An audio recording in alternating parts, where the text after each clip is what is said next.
რა არის ელექტრომობილი?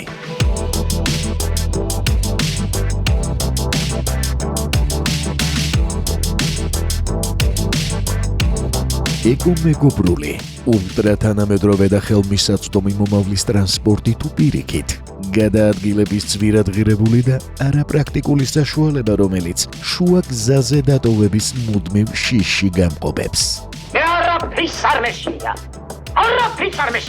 როგორი წარმოდგენაც არ უნდა გქონდეთ ასეთ მანქანებზე, ერთი რამ ფაქტია, გზებზე ელექტრომობილების რაოდენობა ყოველდღიურად იზრდება. 2025 წელს ბატარეაზე მომუშავე ავტომობილების გლობალურმა გაყიდვებმა რეკორდულ ნიშნულს 20 მილიონ ერთეულს მიაღწია, რაც 2024 წელთან შედარებით 20%-იანი ზრდაა. თუმცა მოდი ერთ რამეზე დავფიქრდეთ. გვაქვს თუ არა დღეს საკმარისი ფაქტები ელექტრომობილების სანდოობაში დასარწმუნებლად? მაშინ, როდესაც შიგაწვის ძრავაზე მომუშავე ავტომობილები და ჰიბრიდები გზებზე უკვე რამდენიმე ათეული წელია გადაადგილდებიან, ელექტრომობილებზე იმავეს თქმა ნამდვილად გაგვიჭირდება. დღეს სწორედ ის მნიშვნელოვანი წამია ამ პროცესის წახალისების მიზნით. ჩვენს ქვეყანაში ავტომოყვარულებს ხომ კიდევ ერთი სილა გაგვაწნეს. მაგრამ იციან კი, რა იმალება ბატარეებზე მომუშავე ავტომობილების მსურველებმა ჩუმი ძრავებისა და დამუხტული ნაწილაკების მოწესრიგებული მოძრაობის მიღმა. ამ ვიდეოში სწორედ იმ ფარულ პრობლემებზე ვისაუბრებთ, რომლებიც ელექტრომობილის ფლობისას პოტენციურად იჩენენ თავს. იქამდე კი მოგიწოდებთ, რომ ისეთ ძნელბედობ ჟამს, როგორიც დღეს გვიდგას, თქვენს ცხოვრებაში ერთ-ერთი ნათელი წერტილი კრისტალ აუტო რა თქმა უნდა, დააფასოთ. ასე უფრო ბევრი ადამიანი გაიგებს საჭირო ინფორმაციას. გამოიწერეთ ჩვენი არხი და დალაიქეთ ვიდეო, რათა ბოლოს თავი ასე არ ვიგრძნოთ. ერია ვის ვინაყბედობდი, კაცოა?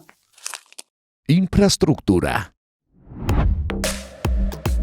ელექტრომობილებთან დაკავშირებული ერთ-ერთი ყველაზე ყვადაღებული თემა ბატარეების განმუხტვის გამო შუა გზაზე დარჩენის რისკია. სად არის უახლოესი სადგური მაშინ, როდესაც ეკრანზე ენერგიის კრიტიკული მაჩვენებელი ინთება?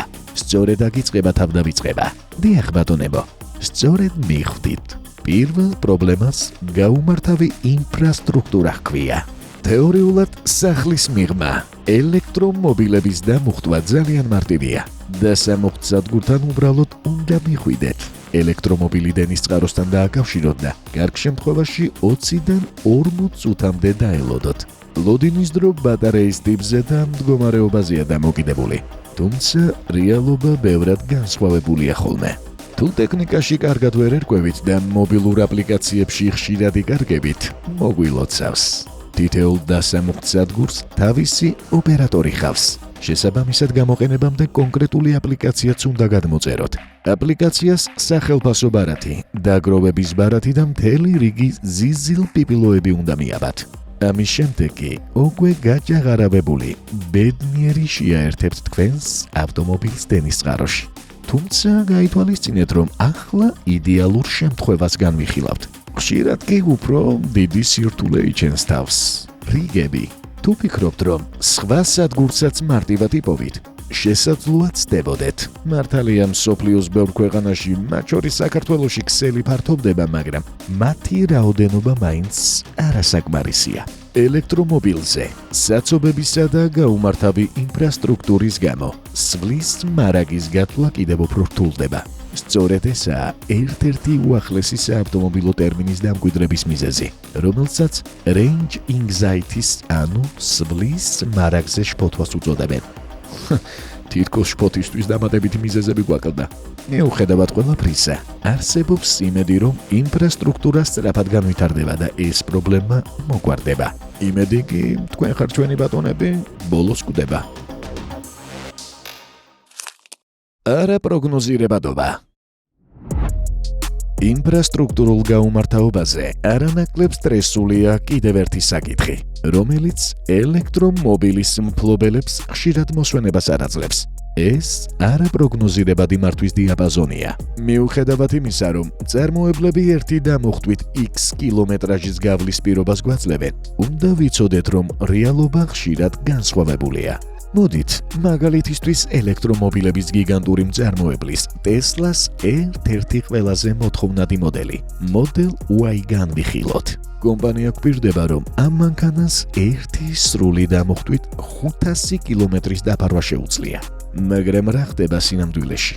საზოგადოდ ცნობილი ფაქტია, რომ ელექტრომობილის ცვლის მარაგი ტემპერატურაზე, ჰაერის სიმკვრივეზე, ტენიანობაზე, დედოფლის ხასიათზე და ცომიამოვა თუ არა იმაზეც კი არის დამოკიდებული.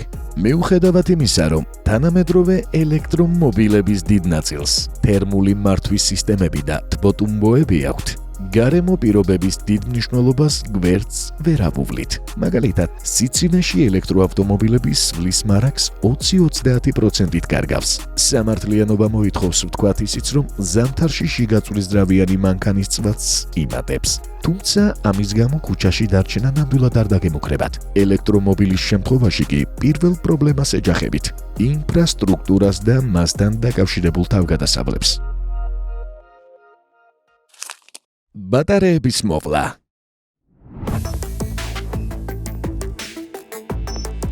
ელექტრომობილის ფლობის პირველ ორ პრობლემას მესამე ბატარეის მოვლის სპეციფიკური რეკომენდაციებიც ემატება.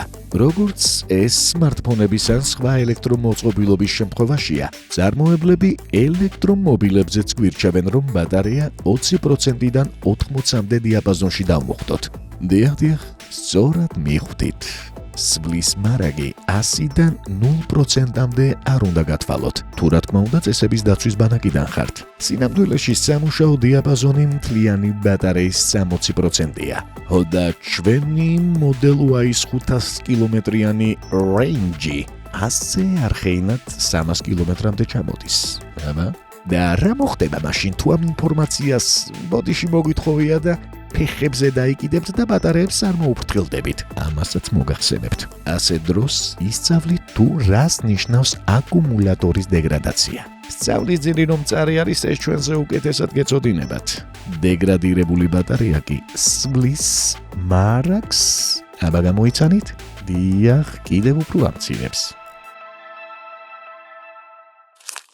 საბურავები და სერვისი. და სალამაინც ეს ორი სათაური.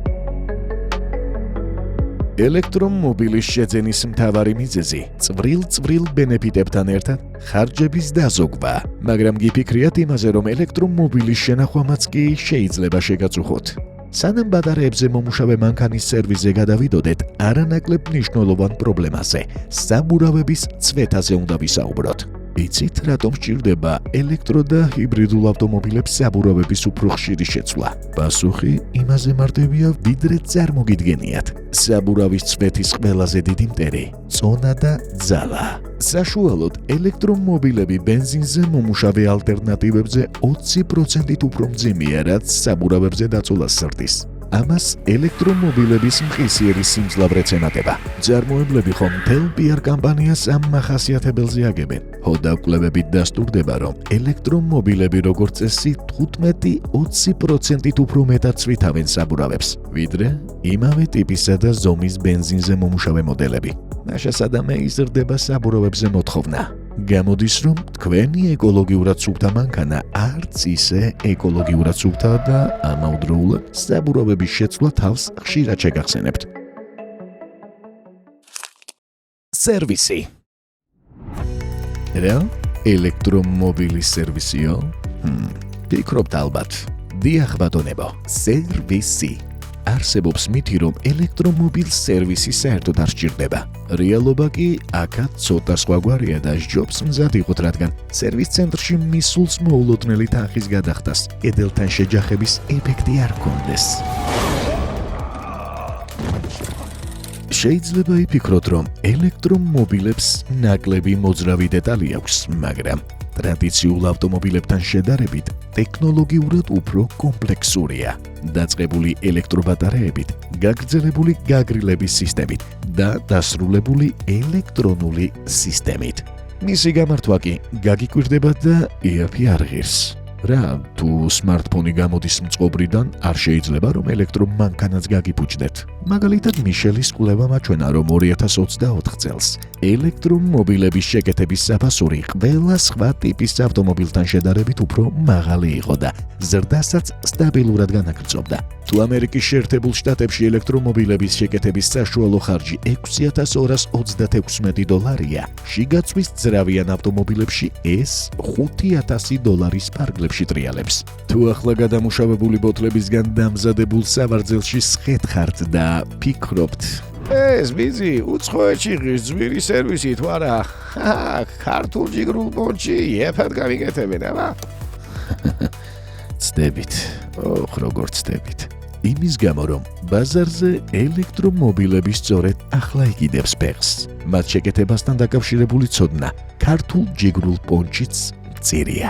განსაკუთრებით კი, თუ მას შიგაწვის ძრავის მქონე ავტომობილებისა და ჰიბრიდების მრავალწლიან პრაქტიკას შევადარებთ.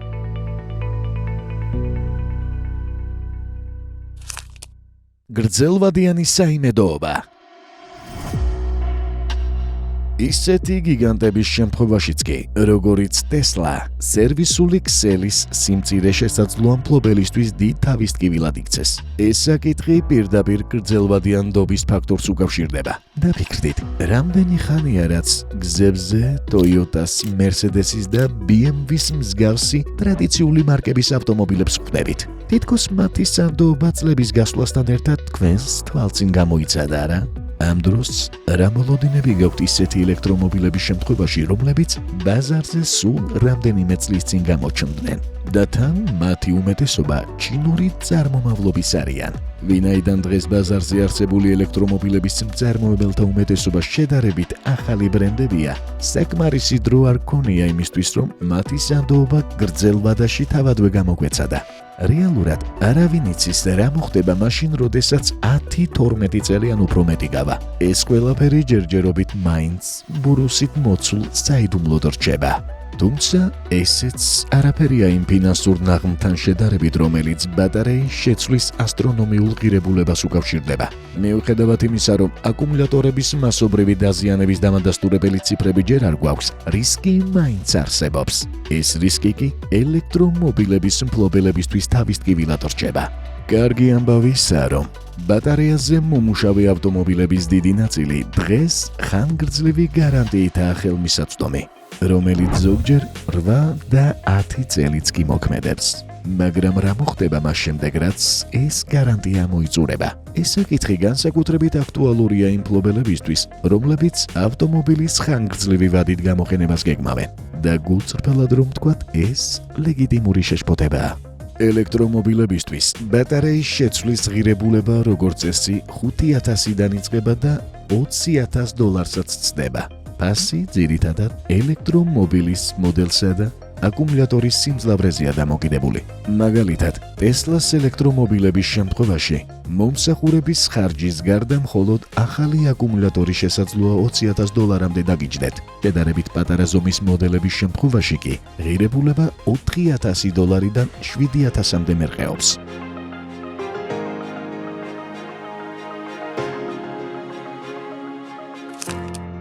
ღირებულება გადაყიდვისას. მიუხედავად იმისა, რომ ბევრი ელექტრომობილი 3-დან 5 წლამდე საბაზრო ფასს საკმაოდ კარგად ინარჩუნებს, საგარანტიო პერიოდის გასვლის შემდეგ ყველაფერი რადიკალურად იცვლება. როდესაც ეს მანქანები 8 წელზე მეტი ასაკის ხდება, მათი საბაზრო ღირებულება მკვეთრად მცირდება. მიზეზი კი მარტივია. პოტენციური მყიდველების უმეტესობას არ სურს რისკზე წასვლა და ისეთი ძველი ელექტრომობილების ფლობა, რომელსაც ისინი ნამდვილად ჩანელებული მოქმედების ბომბად აღიქვამენ. საინტერესოა, რომ ბოლო პერიოდში მეორადი ავტომობილების ბაზარზე ფასების ვარდნის ტენდენცია ნარჩუნდებოდა. თუმცა ეს ცვლილებები ყველაზე მეტად შესამჩნევი ელექტრომობილების შემთხვევაში იყო. მაგალითად, 2025 წელს მეორადი ელექტრომობილების ფასი 15%-ზე მეტით შემცირდა. ეს ნიშნავს, რომ საშუალოდ 1-დან 5 წლამდე ელექტრომობილის ფასი $22,198 იყო, რაც წინა წელთან შედარებით $5,700 ამერიკული დოლარით ნაკლებია. აქ კიდევ ერთი ფაქტორია გასათვალისწინებელი. ალბათ არ გაგიკვირდებათ, მაგრამ როგორც წესი, ელექტრომობილების მფლობელები თავიანთ ავტომობილს საშუალოდ 3 წელიწადში ერთხელ ცვლიან. ბენზინზე მომუშავე მანქანების შემთხვევაში ეს მაჩვენებელი 12 წელია. მთავარი ტყუილი. მაშინ, როდესაც დედამიწის ზურგზე ამდენი მწვანე პარტია, მოძრაობა, ორგანიზაცია, გრეტა და მის თანანები არსებობენ და ჯიქურ ამტკიცებენ, რომ ბატარეაზე მომუშავე ავტომობილი ყველაზე მწვანე ტრანსპორტია, გატყუებენ. ელექტრომობილის წარმოებას ყველაფერი შეიძლება ვუწოდოთ გარდა მწვანე პროცესისა. სინამდვილეში ელექტრომობილის შექმნას უფრო მეტი ეკოლოგიური კვალი აქვს, ვიდრე ჩვეულებრივ შიგაწვრისძრავიან ავტომობილს. ჩვენი ძვირადღირებული და მწვანე ბატარეის დასამზადებლად 3 ძირითადი ელემენტია მოსაპოვებელი. ესენია ლითიუმი, კობალტი და ნიკელი. 1 ტონა ლითიუმის მოსაპოვებლად საშუალოდ 500-დან 2000 ტონამდე წყალი იხარჯება. ეს პროცესი კი ადგილობრივ ეკოსისტემას აშრობს.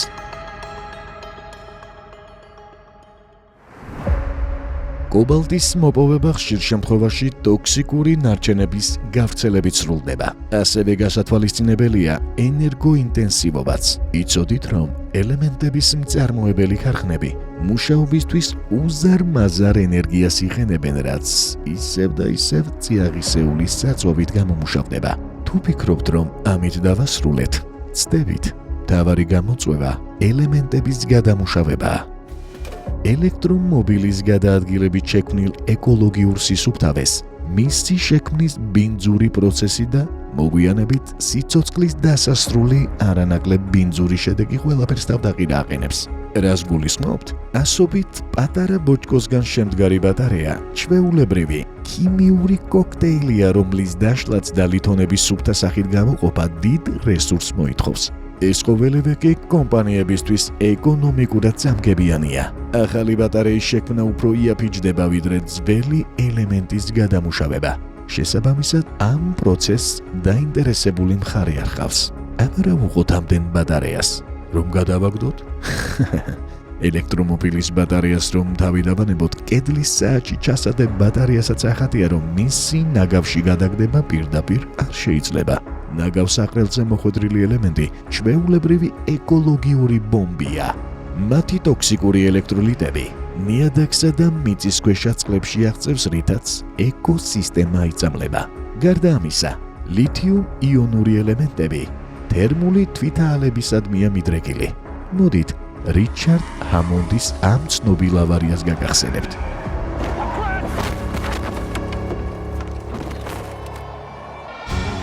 დამკვირვებული და შემდეგ აალებული რიმაცის ჩაქრობას მეხანძრეები საათობით ცდილობდნენ. ერთი უჯრედული ბატარეის ჩაქრობის შემდეგ ცეცხლი მის მომდევნოს უჩნდებოდა. ეს კი გეომეტრიულ პროგრესიაში გადაიზარდა.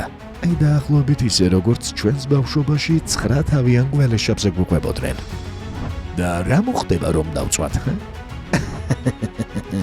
ამასაც მოგახსენებთ. ალებული ბატარეების შედეგად ჰაერში მომწამვლელი გაზები გამოიყოფა.